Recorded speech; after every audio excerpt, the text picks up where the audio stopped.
Hi అండి. ఈరోజైతే మా ఇంట్లో డిన్నర్ అయితే ఏం చేశానో చూపిస్తానండి.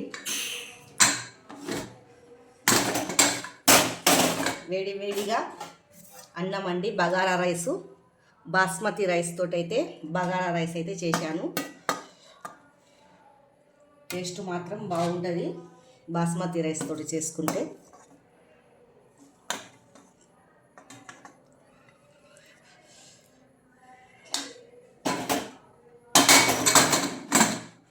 దాంతోపాటు చికెన్ కర్రీ అండి. చూడండి, గట్టిగా అయితే చికెన్ కర్రీ అయితే చేసుకున్నాను.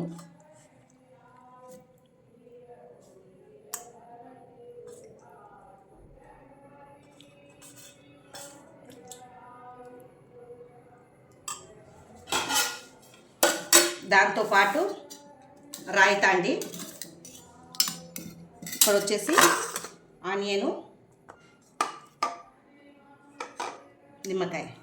మీ ఎంతమందికి ఇట్లా ఇష్టం ఉన్నదో అన్నము కామెంట్ బాక్స్లో కామెంట్ చేయండి. లైక్, సబ్స్క్రైబ్ అయితే చేసుకోండి. మీరు ఒక్క లైక్ ఇచ్చే వల్ల సపోర్టింగ్గా ఉంటుంది. ఫుల్ వీడియో అయితే వాచ్ చేసి అయితే చూడండి, సపోర్ట్ చేయండి.